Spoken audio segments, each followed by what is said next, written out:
नमस्कार, आप सभी का बहुत बहुत स्वागत है। मेरा नाम रूबिका लियाकत है और भारत 24 पर अब आप देखने वाले हैं एक बहुत ही दिलचस्प साक्षात्कार। आज हमारे साथ देश के 23वें मुख्य चुनाव आयुक्त यानी चीफ इलेक्शन कमिश्नर मौजूद हैं सुनील अरोड़ा जी। 1980 बैच के आईएएस ऑफिसर रहे हैं और इनकी ही निगहबानी में इस देश में 20 से ज्यादा विधानसभा चुनाव और सीईसी जब थे तब 15 से ज्यादा विधानसभा चुनाव और 2019 का लोकसभा चुनाव हुआ है। ऐसे में आपके मन में देश में हो रहे चुनाव और मतदान को लेकर पॉलिटिकल पार्टियों के नीति और उनके काम के तरीकों को लेकर जितने भी सवाल हैं, आज सुनील अरोड़ा साहब उन्हीं सवालों का जवाब देंगे। सर, आपका बहुत बहुत स्वागत है भारत 24। आपके पास एक बहुत लंबा चौड़ा एक्सपीरियंस है। सबसे पहले तो उसी को मैं चाहूँगी कि आप दर्शकों के सामने रखें। चुनाव करवाना और वो भी सबसे बड़ी पॉपुलेशन के बीच में, फ्री एंड फेयर इलेक्शंस, वो इलेक्शंस जिसे हर एक आम वोटर समझ सके कि मेरा हक है, ये कितना चैलेंजिंग रहा है आपके लिए? पहली बात तो मैं ये कहना चाहूँगा कि हम अपने देश में जिसको आम वोटर कहते हैं और इसको प्लेटफॉर्म्स पे, मीडिया में, सेमिनार्स में कहा जाता है कॉमन मैन, उससे ज़्यादा अनकॉमन कोई नहीं है। वो बड़े बड़े प्लेजेंट सरप्राइज देता है और शॉक भी देता है। सबसे ज़्यादा तो राजनीतिक पार्टियों को यस, उन्हीं को मिलते हैं। इस तरह चुनाव में तो वही लोग खड़े होते हैं जो पुराना आर के लक्ष्मण जी का एक कार्टून है कॉमन मैन, आपने देखा होगा। मैंने बहुत सारे जो इलेक्शन कैंपेन हुए थे हमारे, उसमें हमेशा हम वो दिखाते थे और हम में से बहुत से लोग ये सोचते रहते हैं कि चाहे जर्नलिस्ट हों, चाहे अफसर हों, चाहे इवन कई राजनेता हों, लेकिन सबसे ज़्यादा आम वोटर को अगर कोई समझता है एक जमात के तौर पे, तो फिर भी राजनेता है। कि वो लोग आम, जिसको आम हम कहते हैं, वो जुड़े होते हैं जनसाधारण से, उनकी पल्स को समझते हैं। अब मैं अपने आपके प्रश्न के दूसरे भाग पे आऊँगा। मैंने एज ईसी ज्वाइन किया था 17-18 में और 12 अप्रैल 21 में 13 को, चूँकि 65 ईयर्स की एज होती है, मैंने अपना चार्ज लिमिट किया 65। तब तक एक आईएएस ऑफिसर और एक इलेक्शन कमीशन से मेरा 40 साल का लगभग एसोसिएशन रहा और मैं अपने भगवान का इस बात का मतलब शुक्रगुजारी हूँ कि उन्होंने ऐसा अवसर मुझे दिया, खासकर 2019 का जैसे मैंने जनरल इलेक्शन कराया। कैसे थे सर वो इलेक्शंस? मतलब आपका एक्सपीरियंस कैसा रहा 2019? 2019 बड़ा एक डिफिकल्ट इलेक्शन था और कई तरह की, मसलन हम उस 2-2.5 महीने में 123 मीटिंग की हमने अलग अलग पॉलिटिकल पार्टीज के रिप्रेजेंटेटिव से, रूलिंग पार्टी, और हम एक्चुअली रूलिंग पार्टी की पार्टी का नाम लेते नहीं, हम तो कहते हैं पॉलिटिकल एंटिटीज से, कि जो एक राजनीतिक वो है, वॉइसेस हैं। 123 मीटिंग रिकॉर्डेड है हमारी और सबके व्यू सुने। स्टेट्स के इलेक्शन में क्या होता है कि जब कमीशन जाता है तो सबसे पहले राजनीतिक दलों से मिलता है, उसके बाद फिर सारा जिला स्तर के अधिकारियों की मीटिंग देता है। SPs, collectors, commissioners, divisional commissioners, joint police commissioners इत्यादि इत्यादि। उसके बाद फिर मीटिंग होती है रेगुलेटरी एजेंसीज से, जो विशेषतया स्टेट की और सेंटर की जो कई तरह के बैड प्रैक्टिसेस को जिनका समाप्त करने, ख़त्म करने का या बहुत ज़्यादा सुपरविजन की जिनको ज़रूरत है। फिर आखिरी मीटिंग होती है चीफ सेक्रेटरी और उनके साथियों से, सीनियर ऑफिसर्स। तो ये तो सर कॉमन प्रैक्टिस। नो, लेकिन फिर मीटिंग होती है, सबसे बाद फिर आप लोगों को रिपोर्ट करते हैं, प्रेस को। The most awaited press conference. In the view of in the press conference, every state after state. पर अच्छी बात है कि सबके साथ एक सम्मिलित अनुभव लेके फिर हम प्रेस को बताते हैं, उनके प्रश्नों के जवाब भी देते हैं। पर सर आपने कहा ये डिफ़िकल्ट चुनाव रहे हैं, मैं इसके पीछे वजह, क्योंकि हर चुनाव डिफिकल्ट होता है। पर 2019 में मुझे लगा कि 14 का, मैं तो 14 में था सी 19 में कुछ ज़्यादा एक लग रहा था कि जैसे जिसको आप अंग्रेजी में शब्द इस्तेमाल करेंगे, एब्रेसिवनेस मुझे काफ़ी लगी। और फिर 19 तक सोशल मीडिया भी अपने यौवन में आ चुका था। आपकी वो प्रेस कॉन्फ्रेंस हमको बहुत याद है जिसमें सोशल मीडिया को आपने बाकायदा सेंटर स्टेज पर लाकर हमने क्या किया था, जो हमारे सीनियर मोस्ट ऑफिसर थे उन्होंने 3-4 मीटिंग की थी सोशल मीडिया प्लेटफॉर्म से। फिर 1-2 मीटिंग्स कमीशन ने की थी। Commission means chief election commissioner और दोनों इलेक्शन कमिश्नर। और पहली बार शायद इतिहास में ऐसा हुआ होगा किसी भी डेमोक्रेसी के कि सोशल मीडिया प्लेटफॉर्म ने एक कोड ऑफ एथिक्स इस सारे डायलॉग के बाद बना के हमें प्रस्तुत की। वो कोड आज भी वैलिड है। शुरुआत तो ये थी कि 2019 में वो इसको रखेंगे वैलिड, लेकिन फिर वो एक्सटेंड होती गई और अभी भी वैलिड है और फॉर ऑल फ्यूचर इलेक्शन भी वैलिड रहेगी। आपने बहुत सारे इनोवेशंस भी इस अपने कार्यकाल में किए थे, वो इनोवेशंस आप बता सकते हैं, या वो जिसे कहते हैं कि थोड़े नवीन थे, नए थे? नवाचार देखिए एक कंटिन्यूस प्रक्रिया है। किसी भी सीईसी का ये कहना कि ये ना भूतो ना भविष्य थी, वो मेरे हिसाब से ठीक नहीं होगा। चीज़ें चल रही होती हैं, आप उनको आगे बढ़ाते हो। जैसे मेरे आने से जब मैं इसी था, तब जो तत्कालीन मुख्य चुनाव आयुक्त थे उन्होंने डायलॉग शुरू किया था अलग अलग आर्मी के सर्विस वोटर्स को, खासकर जो सर्विसमैन आर्मी के हैं, कैसे बढ़ाया जाए। मैं उसको आगे ले गया। कुछ डिसेबिलिटी के क्षेत्र में मैं समझता हूँ कि हम लोगों ने अपनी तरफ से प्रयास किया कि एक तो हम ये था कि हमने सारे के सारे जो पोलिंग बूथ्स थे, हम इंसिस्ट करते थे कि they should be on the ground floor. Mumbai जैसे महानगर में आप सुन के आश्चर्यचकित होंगी कि there were hundreds and hundreds of polling stations even on the first floor. Then I asked the question to our CEO of Maharashtra during a review meeting, I think Baldev Singh नाम था उनका, कि भाई ये सब क्या जैसे जाएंगे तो भाई फर्स्ट फ्लोर पे। फिर हमने एक मुंबई के लिए तो महाराष्ट्र में तो किया ही, फिर उसको सारे देश में लागू कर दिया कि फर्स्ट फ्लोर पर नहीं, अब ग्राउंड फ्लोर पर। और उसके रैंप्स जो हैं वो जो भी साइंटिफिक प्रिस्क्राइब्ड जो है तरीके और जो एलिवेशन और डिग्री।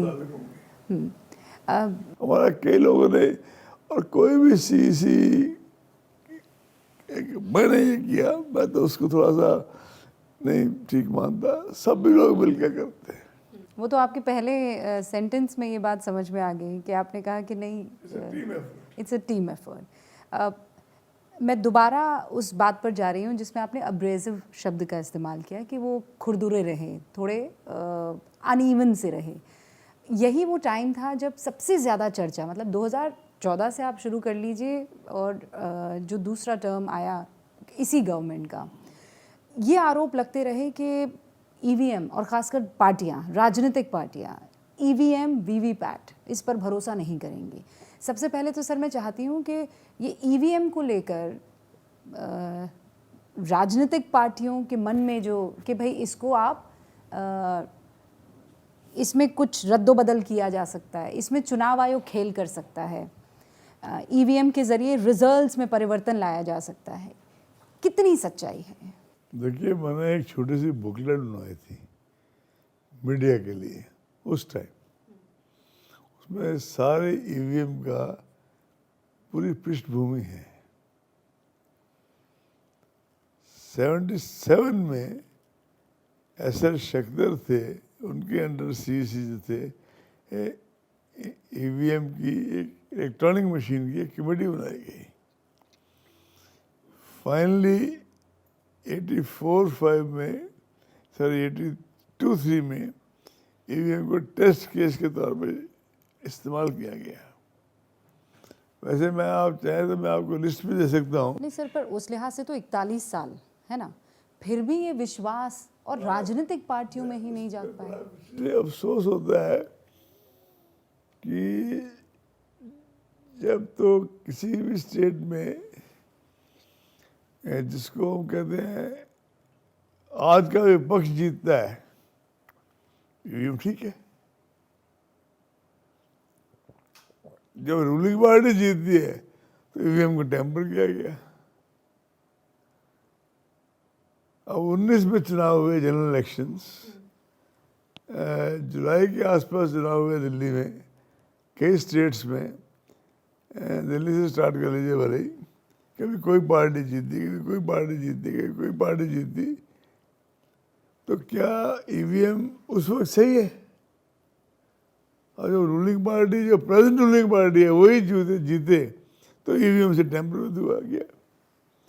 ईवीएम को मैंने उस टाइम तो कई बार कहा होगा हर पब्लिक प्लेटफॉर्म पे, इनफैक्ट दोहराता हूँ, आपकी आंख में आंख डाल के दोहराता हूँ, EVM can not be tempered with.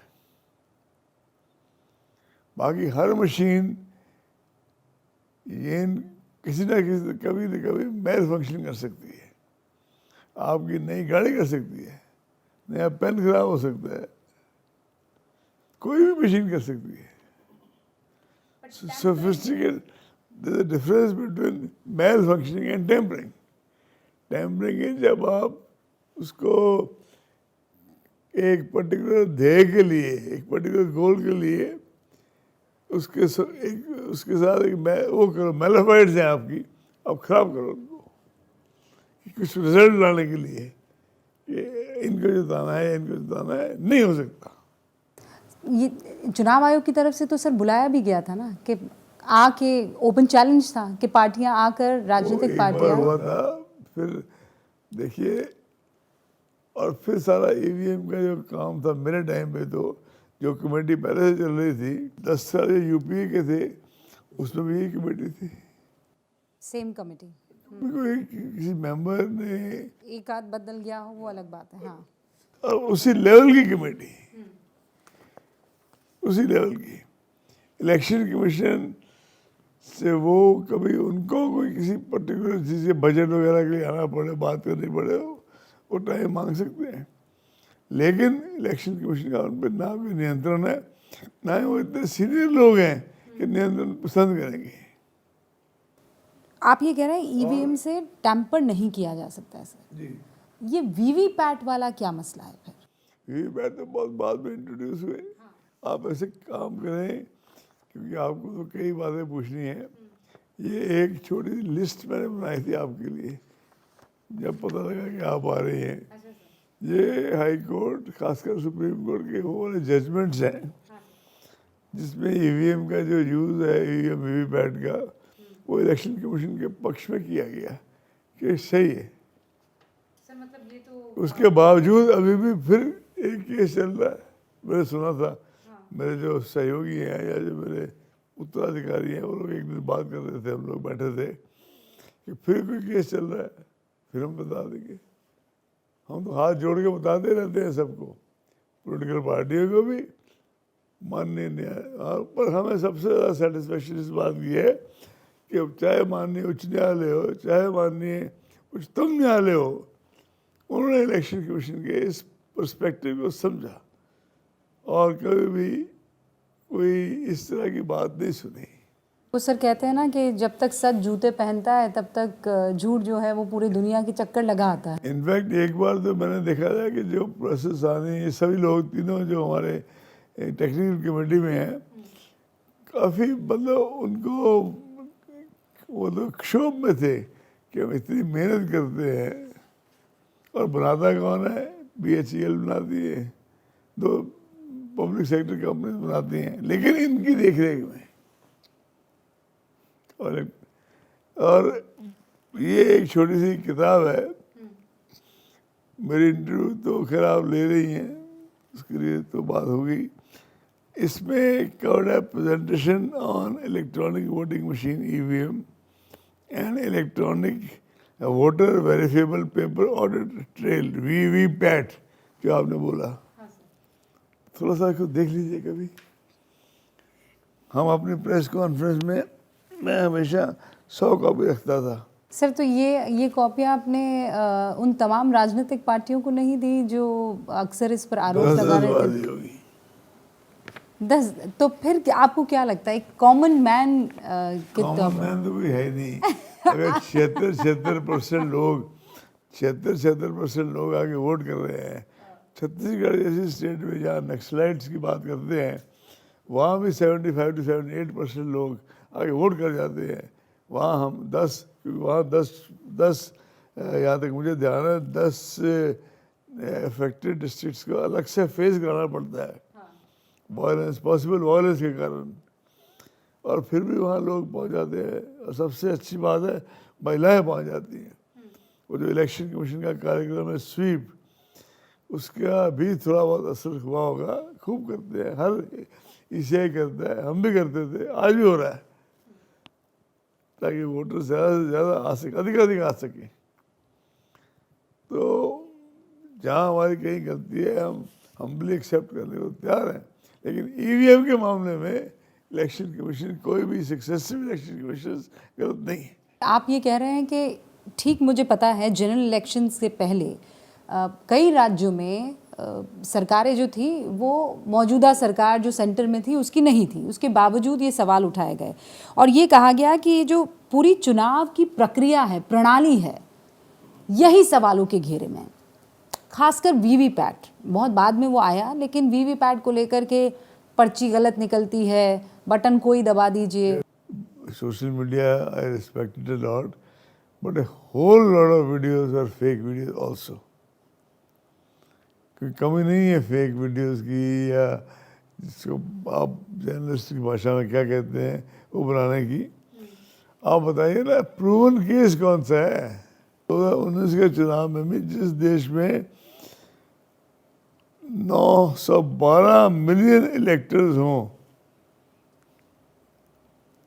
ये फिगर जनरल इलेक्शन 19 की हैं, और वो 14 के इलेक्शन से 78 मिलियन बढ़ गए थे।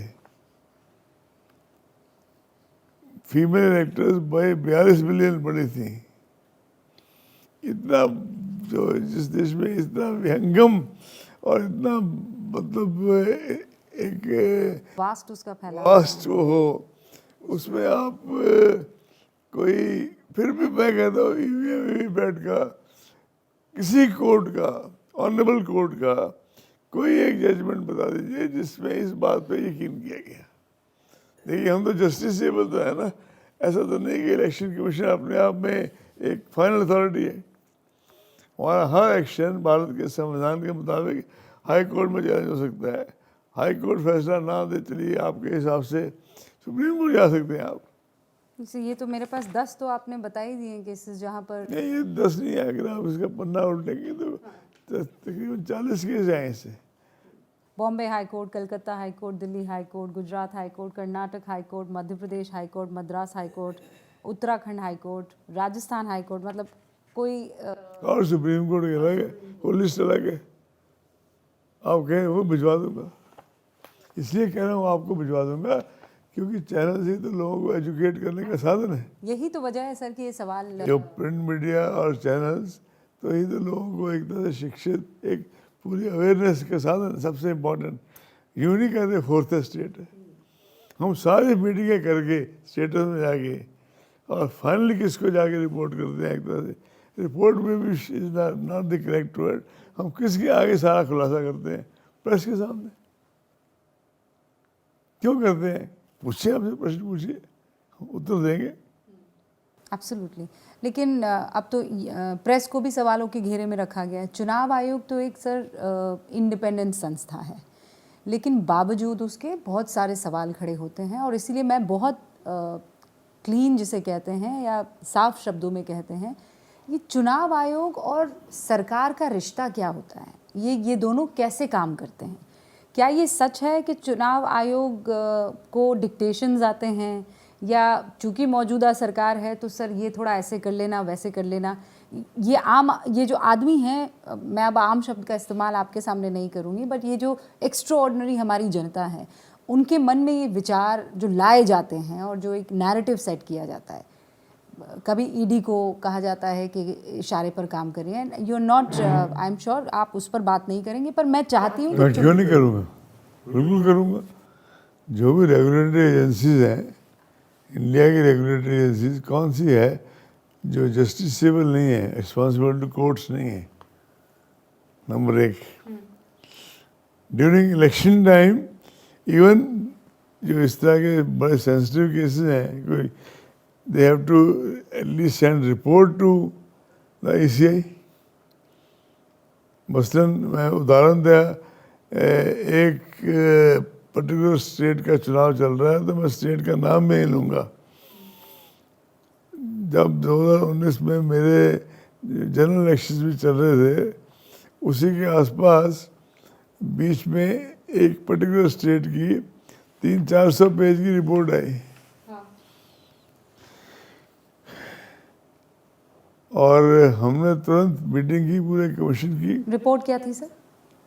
रिपोर्ट तो इसी तरह के कुछ मनी एक्सचेंज वगैरह का था और बहुत ही एग्जॉस्टिव रिपोर्ट थी। वो अधिकारी अब रिटायर हो चुके हैं, लेकिन उन्होंने 300-400 पेज की रिपोर्ट बनाई और हमने जब DOPT उसको अपनी मीटिंग की, उसके ऊपर मनन किया, तो आयोग ने उसको निर्णय किया गया कि CBI को सौंप दिया जाए। हमने DOPT को निर्देश दिए कि CBI को सौंप दिया जाए। DOPT ने हमें वापस चिट्ठी लिखी कि उन्होंने सौंप दिया है, CBI जांच कर रही है। तब तक जब चुनाव ख़त्म हो गया था, आचार संहिता भी उस हिसाब से ख़त्म हो गई थी। फिर उन रिपोर्टों का आचार संहिता ख़त्म होने के बाद क्या उनका हश्र होता है, परिणाम होता है, वो हम उसमें नहीं, कोई लीगल पावर्स नहीं है। हालांकि हमारा ये व्यू है कि जो उस टाइम की शुरू हुई थी रिपोर्ट्स, उनको लॉजिकल एंड तक ले जाने के लिए भी कुछ व्यवस्था और भी सुदृढ़ होनी चाहिए। लेकिन हम कोई भी जो रेगुलेटरी एजेंसी है, हम उसके डे टू डे वर्क को थोड़ी सुपरवाइज करते हैं। तो लेकिन रिश्ता कैसा होता है? मतलब चुनाव आयोग और मौजूदा सरकार और दूसरी पार्टियां, इन सब का एक सरी का रिश्ता होता जो है? 123 मीटिंग की है वो केवल रूलिंग पार्टी के साथ थी क्या? हमारी लिस्ट भिजवा दूंगा कौन कौन सी पार्टीज थी जिनके साथ बैठ के की है। वो कहता चुनाव के जब काउंटिंग होनी थी उससे 3 दिन पहले या 4 दिन पहले 70 पीपल के साथ मीटिंग की थी। वो सब वो थे from the other parties, other entities, not ruling party. 70 people almost. List है हमारे चुनाव आयोग में, मिल जाएगी आपको। सो कुल मिलाकर आप कह रहे हैं जैसे ईवीएम से टेम्परिंग नहीं की जा सकती है, चुनाव आयोग को भी अपने इशारों पर आप कुछ करवा नहीं शहर में सकते। कौन चलाएगा? मेरे पास तो कोई 2.5-3 साल में कोई ऐसा कोई मतलब कोई गवर्नमेंट का कोई ऐसा फ़ोन नहीं आया कि ये कर दीजिए वो कर दीजिए। तो फिर ये परसेप्शन क्यों है सर? तो उनसे पूछिए, उनका किसी इंटरव्यू लीजिए, मैं तो उसमें क्या कह सकता हूँ। क्या चुनाव आयोग एक ट्रुथलेस टाइगर है? बिल्कुल नहीं।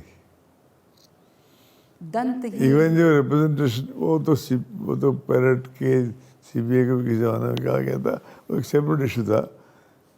Representation of people act is powerful act. और मज़े की बात तो यह है कि जो कि हिंदुस्तान की इंडिया की पॉलिटिकल पार्टीज़ की वैसे कंबाइंड विजडम को कि वो करनी चाहिए, बहुत ज़्यादा प्रेज करनी चाहिए। ये मॉडल कोड ऑफ कंडक्ट है, ये कैसे आई? इट इज़ ए सबका एक तरह से इसमें वो था, जब ये आई थी तो सारी राजनीतिक दलों का एक समृद्ध उसमें व्यूज थे, और तब जाकर मॉडल कोड ऑफ कॉन्डक्ट बना। और मॉडल कोड ऑफ कंडक्ट में खूब पावर है, ऐसी बात हो रही है। लेकिन जैसे ये शराब दे देना, पैसे दे देना, फिर उस पर कोई बहुत स्ट्रॉन्ग एक्शन ना हो पाना चुनाव आयोग की तरफ से। देखिए, इन सब चीज़ों में आप सही करिए रूबिया जी, जितना होता है चुनाव एक्शन उससे और भी ज़्यादा हो सकता है, पर वो टूथलेसनेस नहीं है। वो तो देखिए ना, उसी टाइम फैक्टर है, उसी में जितना एक्शन हो सकता है we try our best. But yes, more can be done also. और उसके लिए या तो एक बार सारी parties model code of conduct को थोड़ा सा और स्ट्रिंजेंट करने की दिशा में स्वयं पहल करके सशक्त करे चुनाव आयोग को, और या फिर कोई नई कमेटी बैठे इसमें, इसके ऊपर कोई मनन किया जाए। एक और सर बहुत मेजर इशू है चुनावी खर्चे को लेकर। आप लोगों ने एक फ्रेम सेट किया हुआ है, लेकिन अगर आप सोचें कि कोई एक शख्स जो बाकी पार्टियों की तरह बड़ा रिच नहीं है, वो चुनाव लड़ना चाहे तो उसके लिए बड़ा मुश्किल होगा। आपने एक पैमाना लगाया हुआ, उसके बावजूद धड़ल्ले से खर्चा होता है। क्या वक्त नहीं आ गया है कि कुछ रिवीजन या कुछ चीज़ें जो हैं तब्दीलियां हों, खासकर चुनावी खर्च को लेकर, रूल्स और रेगुलेशंस को लेकर? देखिए, एक तो 19 की, चूँकि आपने शुरुआत 19 से की, तो हम लोगों ने ये शुरू किया था कि एक तो होता है पुलिस ऑब्जर्वर, जनरल ऑब्जर्वर और एक्सपेंडिचर ऑब्जर्वर।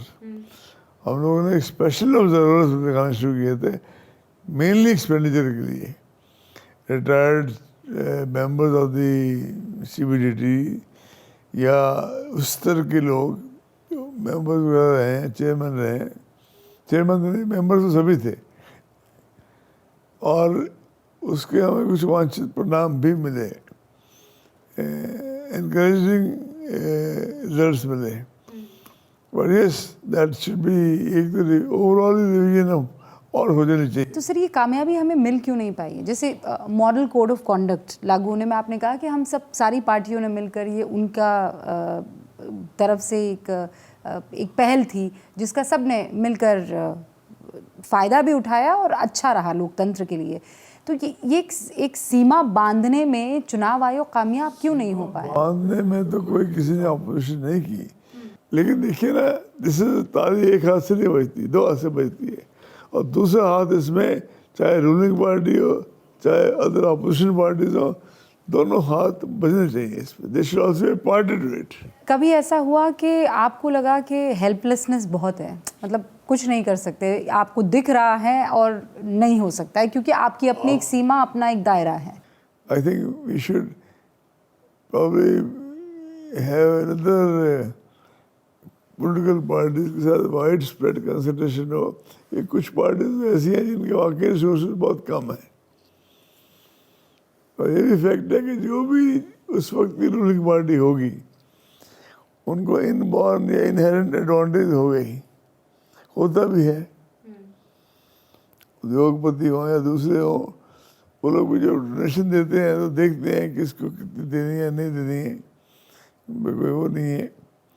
इसलिए जो सुप्रीम कोर्ट में भी माननीय उच्चतम न्यायालय में पेंडिंग है पोल बॉन्ड वगैरह का इशू भी, तो देखिए उसका क्या outcome. What is your take sir, electoral bonds को अब उसमें कुछ चेंजेस करने चाहिए कि बंद कर देने चाहिए? चुनाव आयोग ने 17 में ही अपनी राय दे दी थी लिख के सरकार को कि इसमें ओपेकनेस नहीं होनी चाहिए, ट्रांसपेरेंसी ज़्यादा होनी चाहिए। उसके बाद एक चुनाव आयोग ने यही बात को रिपीट किया माननीय न्यायालय के सामने, उच्चतम न्यायालय के सामने, यहाँ पे कि अभी ये इश्यू रखा हुआ है by the way reserve judgement में, reserve for judgement. Supreme court ने तो फटकार भी लगाई ना सर इलेक्टोरल बॉन्ड्स को लेकर, जो आप कह रहे हैं कि वो ट्रांसपेरेंसी नहीं है, उसमें तमाम तरीके के ऑब्जर्वेशन सुप्रीम फैसला आ जाएगा, फिर लग जाएगा फाइनल आउटकम क्या है। इज देयर एनी वे, कोई सर्वमान्य तरीका आपको लगता है फंडिंग को लेकर, ये पॉलिटिकल फंडिंग को लेकर? मतलब ये तो बिल्कुल वही है ना कि जो सबसे ज़्यादा पावरफुल उसके पास सबसे ज़्यादा पैसा जाएगा। सर माने तो I think the answer lies more with the political parties. तो वो किसी एक नीति पर एक नहीं हो पाते हैं, आपको लगता है कि इस पर कभी एका हो पाएगा? इस तरह के प्रश्नों का उत्तर तो देखिए भविष्य के गर्भ में है, लेकिन मैं समझता हूँ जब माननीय सुप्रीम कोर्ट में ये फैसला रखा हुआ है रिजर्व, तो उसके बाद depending on that some changes will come. आपके कार्यकाल में ममता बनर्जी बहुत इस बात को लेकर मुखर थी और वो बार बार ये बात कहती थी कि ये फैसले साफ बताते हैं कि सरकार की तरफ इनका पलड़ा ज़्यादा झुका हुआ है। देखिए उनका कहना अधिकार है, हमारा सुनना अधिकार है, आपका फैसला करने का अधिकार है। इस गवर्नमेंट के बारे में आपकी क्या राय है? मोदी गवर्नमेंट को आपने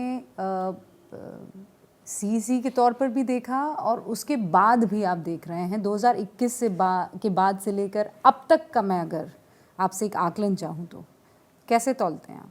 देखिए जो सिटीजन अगर मेरी राय मांग रही हैं तो माननीय प्रधानमंत्री एक तरह से युग पुरुष हो चुके इंटरनेशनली, और देश में अगर देखें भारत के विद इन इंडिया जितना इंफ्रास्ट्रक्चर पिछले 4 या 5 साल में डेवलप हुआ है, फिजिकल इंफ्रास्ट्रक्चर, और जितना इंडिया डिजिटाइज हुआ है और हो रहा है, वो एक कोई उसकी परिकल्पना भी नहीं कर सकता था। जो हमारे स्टेशन हैं, जो हमारे एयरपोर्ट्स हैं, आज वो कहाँ हैं, जो हमारी ट्रेन्स हैं आज कहाँ हैं और कहाँ जा रही हैं। तो आप कह रहे हैं इंफ्रास्ट्रक्चर में Modi government has done wonderfully well. 10 out, if not 10 out of 10, 9 out of 10। 9 out of 10 आप देंगे आप तो? एज ए सिटीजन, इस चुनाव का इससे कोई नहीं, एज ए सिटीजन आप कह रहे हैं। आप जो हैं एक IAS ऑफिसर रहे हैं सर, और आपने बहुत सी सरकारों के साथ काम किया है। राजस्थान में आपने बहुत महत्वपूर्ण पद संभाले हैं, CEC से पहले। I was lucky, I should say. God was kind to me. And you have seen many leaders आपके पूरे कार्यकाल में। What is difference मोदी और उनमें, या नहीं सारे लीडर एको जैसे होते हैं, एक तरीके के होते हैं? तो एक पहली बात तो है कि स्टेट की और सेंटर के जो एक केंद्रीय सरकार को जितनी ज़्यादा विहंगम दृष्टि रखनी पड़ती है उतनी तो स्टेट में नहीं हो सकती ना, क्योंकि सारे देश को देखना है। लेकिन इस वक्त जो कटुता, देखिए सर आपने अब्रेजन का इस्तेमाल बहुत शुरू में कर दिया। एब्रेसिव वर्ड मैंने यूज़ किया था पॉलिटिकल चार्जेस और काउंटर चार्जेस के लिए। एब्सोल्युटली, यही पॉलिटिकल चार्जेस और काउंटर चार्जेस सर 2014 के बाद बढ़ गए हैं। एक टाइम होता था, आप तो उस समय आपने देखा होगा कि मतभेद होते थे, मनभेद नहीं होते थे। लेकिन क्या आज वो स्थिति आ गई है जहां पॉलिटिकल पार्टी फूटी आंख दूसरे को नहीं देख रही है? आज जो डे टू डे के व्यवहार में या चुनाव प्रसार में कटुता या अग्रेसिवनेस, उसका अल्टीमेट जो है रिस्पॉन्सिबिलिटी पॉलिटिकल पार्टीज का स्वयं का बहुत ज़्यादा रोल है। थर्ड पर्सन उसमें इतना इन्वॉल्व नहीं है। 5 सालों तक ये देखा गया है कि जो चुनाव हारा है वो ये नहीं देख पाता है कि चुनाव जीता कैसे है, और ये कटुता ख़त्म होने का नाम नहीं ले रही। और इसीलिए मुझे लगा कि आप एक एक्सपीरियंस व्यक्ति हैं, तो एक आपकी राय इसमें महत्वपूर्ण होगी। It should be less. ये कटुता कम होनी चाहिए। किसी तरह के भी किसी प्रकार से भी जो बहुत ज़्यादा कोई कटुता है वो कोई तारीफ मतलब ज़्यादा उसका कोई मैं नहीं समझता कि कोई उसकी सपोर्ट करेगा। हाल फिलहाल आपने देखा महाराष्ट्र में 2 बहुत बड़ी पॉलिटिकल पार्टीज सर, एक तो शिंदे और ठाकरे गुट, दूसरा आप देख रहे हैं शरद पवार और अजीत पवार, ये अलग अलग गुट जो निकल कर आए। सुप्रीम कोर्ट ठाकरे के साथ, इलेक्शन कमीशन शिंदे के साथ, जो फैसले आते हैं उस फेवर में, आपको क्या लगता है कि किस तरीके की इसमें पार्टी को सौंप देने का एक पैमाना होना चाहिए, लेजिस्लेचर या पार्टी का ऑर्गेनाइजेशनल स्ट्रक्चर? देखिए, उसमें तो एक जो माननीय उच्चतम न्यायालय का एक जजमेंट है, शायद सादिक अली, वो अभी तक तो वही एक मापदंड है। कॉन्स्टिट्यूशनल बेंच का जजमेंट है, तो 5 जजेस का जजमेंट है, if I am not mistaken, अभी तक भी वही चल रहा है। अनलेस कोई कल को माननीय उच्चतम न्यायालय ही फैसला करेगी और ज़्यादा मतलब इसको रीइंटरप्रेट करना है, उसी को पैमाना बना के आप फैसले ले सकते हैं। अब आगे आपने क्या विचार किया हुआ है? किताब लिखने का सोच रहा हूँ, जिसमें राजस्थान के कुछ अनुभव, कुछ इंडियन एयरलाइन के, जब मैं देन इंडियन लाइन, और उसमें कुछ 1-2 जो मैंने टेकअप किया था, कोई इशू, बड़ा सेंसिटिव इशू, टाइम आ गया कि मैं भी उस पर कुछ कहूँ, और मेरी तरफ से टाइम मतलब मानता हूँ शायद आ गया। और ECI के अनुभव, खासकर 10 मार्च 2019 जिस दिन हमने अनाउंस किया, उसकी थोड़ी सी पृष्ठभूमि पे मैं वो पार्ट में अभी भी सोच रहा हूँ कि मैं कहूँ नहीं कहूँ, इसलिए ये वो डिले हो रही है। अच्छा, तो मतलब बहुत से ऐसे राज हैं जो अभी आने बाकी हैं। राज को तो होता है कि राज को राज रहने दो, ये भी होता है। केवल लगता है कि राज कुछ देश के लोगों को भी मालूम पड़े तो अच्छा है। We wish you all the best sir, और हम तो ये उम्मीद करेंगे कि वो जो आपके मन में छिपा हुआ है वो किताब के ज़रिए बाहर आए। आपने बहुत बेबाकी से अपनी बहुत सारी बातों को जनता के सामने रखा है। तो ये थे सुनील अरोड़ा साहब, जिन्होंने बहुत ही महत्वपूर्ण चुनावों को अपने कंधे पर जिम्मेदारी की तरह निभाया। फेयर एंड फ्री इलेक्शंस को लेकर जो बड़े बड़े सवाल आपके मन में थे, EVM VVPAT को लेकर जो बड़े बड़े सवाल आपके मन में थे, उनका बहुत ही सरलता से यहाँ जवाब दिया। आप बने रहिए भारत 24 के साथ।